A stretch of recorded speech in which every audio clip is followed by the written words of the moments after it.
அனைவருக்கும் வணக்கம். 8ஆம் வகுப்பு இயல் 5 நம்ம திருக்கேதாரம், எழுதியவர் சுந்தரர், பாடறிந்து ஒழுகுதல் 2 செய்யுள் படித்தோம். இப்போ இந்த 2 செய்யுளிலிருந்து கேள்வி பதில்கள் கேட்க போகிறோம். கேள்வி கேட்கும் பொழுது உங்களுக்கு பதில் ஞாபகம் வருதா பாருங்கள். இல்லைன்னா ஒரு முறை படிச்சுட்டோ இல்லை வீடியோ கேட்டுட்டோ நீங்கள் இதை முயற்சி செஞ்சு பாருங்கள். கண்டிப்பாக உங்களுக்கு பலன் கிடைக்கும். இப்போ முதல் கேள்வி பாருங்கள். காட்டிலிருந்து வந்த டேஸ் கரும்பை தின்றன.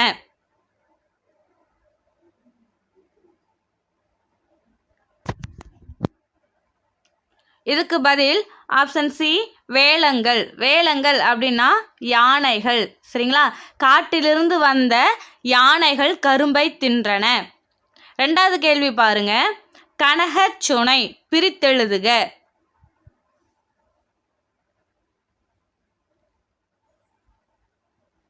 ஆப்ஷன் சி கனகம் கூட்டல் சுனை.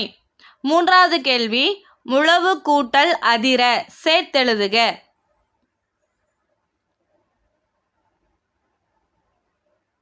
Option C முழவதிர.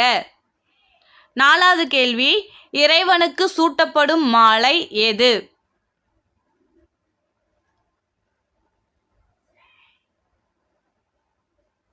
ஆப்ஷன் பி தே கூட்டல் ஆரம். தேனா தெய்வம், இறைவன். ஆரம்னா கழுத்தில் போடுறது தான் ஆரம் அப்படின்னு சொல்லி நான் சொல்லியிருந்தேன் இல்லையா? தே கூட்டல் ஆரம்.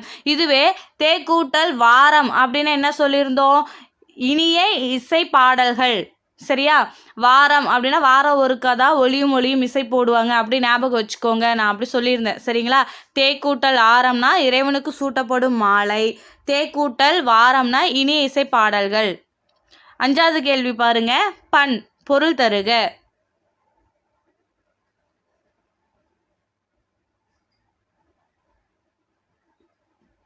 ஆப்ஷன் ஏ இசை. 6வது கேள்வி தேவாரம் பாடியவர்களுள் தவறானவர் யார்?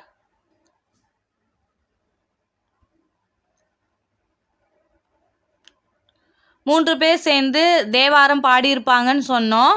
யார் யார்?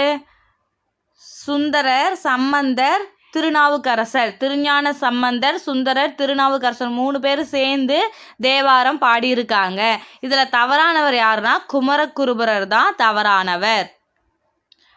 தம்பிரான் தோழர் யார்?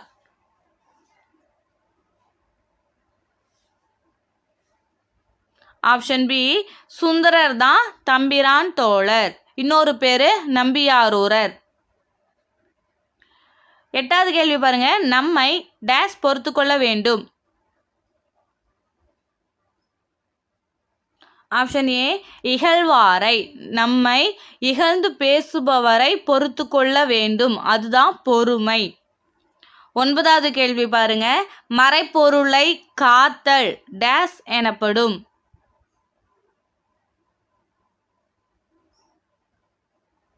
ஆப்ஷன் டி நிறை. நிறைனா மறைப்பொருளை காத்தல் எனப்படும்.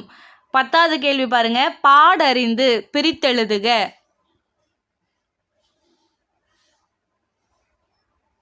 ஆப்ஷன் சி பாடு கூட்டல் அறிந்து. 11வது கேள்வி பொறை பொருள் கூறுக. ஆப்ஷன் ஏ பொறுமை. 12வது கேள்வி 8 தொகை நூல்களுள் ஒன்று எது?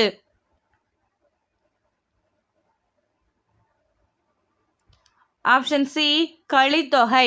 இன்னும் 8 தொகை நூல்களில் என்னென்ன இருக்குது? 8 நூல்கள் என்ன இருக்குது?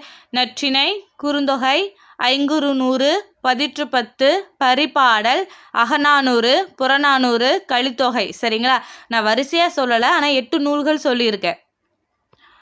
13 பாருங்க. கலித்தொகையை தொகுத்தவர் யார்?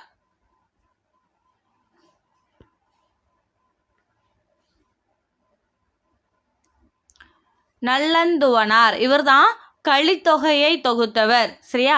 களி நல்லா இருக்கும் அப்படின்னு ஞாபகம் வச்சுக்கோங்க. இறைவன் அப்படின்னு வந்தா தேவாரம்னாலே தேனா தெய்வம்னு சொல்லியிருந்தோம் இல்லையா? இறைவன் வந்தாலே நம்பிக்கை தான் அப்படின்னு சொல்லி ஞாபகம் வச்சுக்கோங்க. தேவாரத்தை தொகுத்தவர் நம்பியாண்டார் நம்பிக்கை தான் அப்படி ஞாபகம் வச்சுக்கோங்க. களி அப்படின்னா நல்லா இருந்தால் தான் களி சாப்பிட முடியும், தொகை கொடுத்து வாங்க முடியும். நல்லந்துவனார் அவர் தான் கலித்தொகையை தொகுத்தவர். 14 பாருங்க. போற்றார் பொருள் கூறுக. ஆப்ஷன் ஏ பகைவர். போற்றார்னா பகைவர். 15வது கேள்வி. பசியால் வாடும் டேஸ் உணவளித்தல் நமது கடமை. Option B அளந்தவருக்கு. அளந்தவர் அப்படின்னா வறியவர். இல்லாதவருக்கு. பசியால் வாடும் அளந்தவருக்கு வறியவருக்கு உணவளித்தல் நமது கடமை. நம்ம படித்து முடிச்சிட்டோம். கண்டிப்பாக பிரயோஜனமாக இருக்கும்னு நினைக்கிறேன். மீண்டும் அடுத்த வகுப்பில் உங்களை சந்திக்கிறேன். நன்றி.